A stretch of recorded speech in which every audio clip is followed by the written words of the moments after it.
안녕하십니까. 존경하는 46만 파주 시민 여러분, 최정환 시장님을 비롯한 1,550여 공직자 여러분, 정릉직필의 언론인 여러분, 경자년 새해 복 많이 받으십시오. 제214회 임시회 제2차 본회의에서 시정질문의 기회를 주신 손배창 의장님을 비롯한 동료 의원 여러분께도 진심으로 감사드립니다. 보수우파 진영이 괴멸되던 2018년 파주의 가장 소외 지역 출신으로 지방선거에서 당선된 조인현 의원입니다. 어린 시절 파평에서 주민들이 피 맺힌 절규를 들으며 부모님 세대의 눈물을 먹고 자랐기에 앞으로 개인의 안위나 자리에 연연하지 않겠습니다. 지역 발전을 위해 정치적 이념을 넘어 오직 주민을 향한 마음과 진정성으로 일할 것이며 주민이 원하면 언제든지 기득권을 내려놓고 일반인으로 돌아갈 것입니다. 제7대 파주시의회 전반기 2년간 5건의 5분 자유 발언에 대해서는 시정 질문을, 1건의 시정 질문에 대해서는 제한 촉구로 지난 의전 활동을 다음과 같이 되돌아보고자 합니다.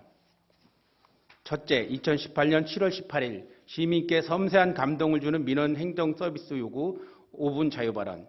지역 주민들로부터 파주시 공무원들이 불친절함과 민원 행정 서비스 및 인허가 업무 처리, 지연 처리에 대해 불만 섞인 이야기를 많이 듣고 있다며 대한민국 헌법 제7조 공무원은 국민 전체에 대한 봉사자이며 국민에 대한 책임을 진다라고 명시되어 있는 헌법의 취지를 잊지 말아달라는 당부와 함께 제8대 최정환 시장님이 취임과 더불어 파주시 공직자의 청렴도와 대민 친절도 및 민원 업무 처리 속도를 높여야 할 방안을 조속히 마련해 줄 것을 발언하였습니다. 이에 질문드립니다. 질문 1. 공직자 청렴도 변화는 있습니까? 2. 대민 업무 친절도는 높아졌습니까? 3. 민원 업무 처리 속도는 신속해졌습니까? 둘째, 2018년 11월 20일 북파주 균형 발전을 위한 전단 조직 요구 5분 자유 발언. 2018년 10월 22일 파주시 통일경제특구에 맞춘 인사와 관련한 조직 개편으로 북파주의 균형 발전을 적극적으로 견인해야 할 핵심 부서의 업무가 여러 부서로 흩어져 혼재함에 따라 북파주 지역 관광자원 개발에 어려움이 생길까 우려하는 주민의 목소리가 있다. 국도 37호선 파주 연천간, 지방도 371호선 설마 구간 도로가 개통됨에 따라 지역 상권이 위축될까 하는 우려가 있어 가막산 방문객 연간 100만 시대의 주위 관광자원을 적극적으로 개발하고 북파주의 균형 발전을 선도해 나갈 전담부서의 지정 및 전략적 업무 분장의 필요성이 강조되고 있다. 이에 파주시의 결단을 촉구한다 발언하였습니다. 질문 1. 북파주 균형 발전을 견인할 담당 부서는 어디입니까? 질문 2. 가막산 방문객 연간 100만 시대를 다시 열 수 있는 대책은 무엇입니까? 3. 파주시 균형발전 특별회계의 설치 운영의 필요성은 있습니까? 셋째, 2019년 3월 6일 소잃고 외양간도 못 고치는 이유가 무엇입니까? 란 5분 자유발언. 2019년 10월 24일 언론기사 인용입니다. 파주시 장단콩 웰빙마루 뒷북감사 구설수. 파주시 한 출자기관 직원이 공금 8억 원을 횡령해 경찰에 고소된 가운데 시도 뒤늦게 파주 장단콩 웰빙마루에 대한 감사에 나섰다. 파주시는 A씨에 대한 구상권을 청구하는 방법 등 다양한 회수 방법을 찾고 있지만 현재로서는 뾰족한 방법이 없는 것으로 전해졌다. 얼마 전에도 100억대 파평 리비교 보수공사를 위한 설계 현상무 과정에서 심사위원 명단이 유출되어 공사가 지연되므로 그 피해가 주민들에게 고스란히 전가된 사건이 발생하였음에도 이런 비위 사건이 지속적으로 발생하는 이유를 파주시에 묻겠습니다. 소잃고 외양간도 못 고치는 이유가 무엇입니까? 라고 발언하였습니다. 질문 1. 출자기간 직원이 횡령한 8억 원 현재까지 얼마나 해소되었습니까? 질문 2. 리비교는 시장님 임기 내 완공되는 것입니까? 넷째, 2019년 9월 3일 통일과 만나는 곳 100m 전 파주란 오부 자유발언. 파주 청소년 운영위원회 푸른 나래가 파주시 청소년 및 지역 주민을 대상으로 설문조사한 결과를 바탕으로 정리해보면 청소년들은 전반적으로 북한에 대한 전쟁과 핵 그리고 독재정치 이미지가 있고 우리가 도와주되 경계해야 하는 대상이라고 생각하고 있습니다.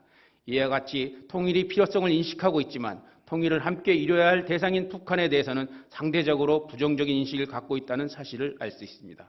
서울 관악구의 한 임대 아파트에서 탈북민 한모 씨와 간지를 앓고 있는 6살 아들이 숨진 지 2달쯤 지나 뒤늦게 발견됐다. 6살 배기 작은 생명이 굶주려 세상을 떠날 때 왜 정부와 지방자치단체 사이의 안전보장망은 작동하지 않았던 것일까라고 묻고 있습니다라는 내용입니다. 질문, 이 아사 사건 이후 파주에 먼저 온 통일국민에 대한 보호대책은 무엇입니까? 다섯째, 2019년 11월 20일 독립운동은 못했어도 북파주 농촌 살리기 운동을 한다는 5분 자유발언. 북파주는 구지역 조류독감, 돼지열병으로 지역의 축산 기반이 뿌리째 흔들리고 있어 양돈농가의 빠른 재입식과 주민 갈등 원인인 마을 내 양돈농가의 신중한 정책적 이전 검토가 필요한 시기입니다.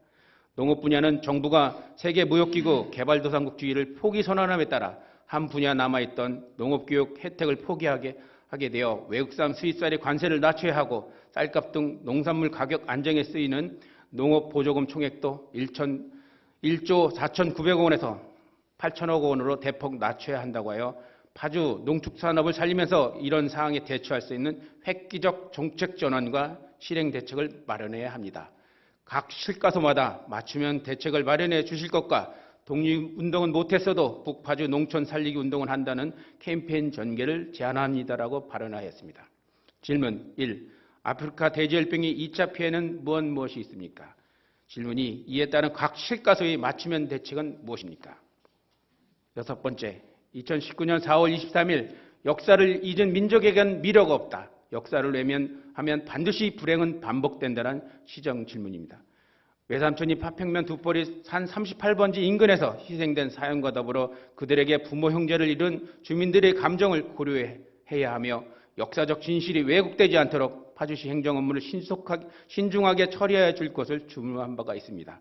남한의 경우 공식적 집계로 민간인 99만 968명이 목숨을 잃거나 부상을 입었고 12만 8,936명의 주민 학살이 있었던 6.25 전쟁 발발 70년을 맞아 다음과 같이 주문하고자 합니다. 6.25 전쟁 민간인 희생자 문헌 및 발굴조사 촉구. 올해는 동족 상잔의 비극인 6.25 전쟁이 발발한 지 70년이 되는 해입니다. 1945년 광복 이후의 시기는 일제 잔재 청산과 농지 분배 등의 문제로 이데올로기와 사상적 대립이 극에 달했던 시기로서 1950년 6월 25일 전쟁은 민주주의와 사회주의 양대 이념을 세력을 대변하는 전쟁이 한반도에서 일어나 남한과 북한 주민 모두에게 씻을 수 없는 상처를 입힌 비극적 사건입니다.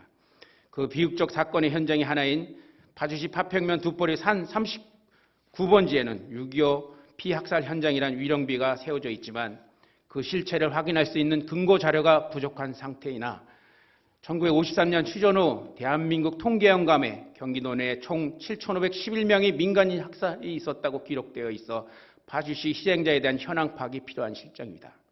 이에 아직 6.25 전쟁을 몸으로 경험한 세대가 생존해 계실 때 파주시 주민학살 현장이 전수조사와 유해 발굴이 조속히 이루어져 정확한 희생자를 파악하고 평화 공헌화 및 추모 사업을 통해 다시는 이 땅에 동족 상잔의 비극이 발생하지 않도록 역사교육의 장이 조성되길 기원하며 이념의 좌우를 떠나 파주의 모든 주민학살의 역사적 실체를 밝히기 위한 관련 문헌조사와 발굴조사의 필요성을 다음과 같이 제안합니다. 파주시는 1. 파주시는 평화 번영을 위해 억울한 희생자의 진실을 밝혀 화해를 실현하고 미래로 나가기 위한 모든 민간인 집단 학살 현장을 문헌조사 후 필요에 따라 발굴조사해 주십시오. 2. 파주시는 민간인 희생자에 대한 추모 및 위령사업을 지원하기 위한 시책을 구체적으로 마련하고 해당 업무를 추진해 주십시오. 세 번째, 파주시는 무고한 희생자를 추모하고 민족의 아픔을 치유하기 위한 파주시 6.25 전쟁 민간인 희생자 위령사업 지원에 관한 조례 제정에 적극 협조해 주십시오. 2020년 11월 20일 파주시의회 자유한국당 의원 일동 경청해 주셔서 감사합니다.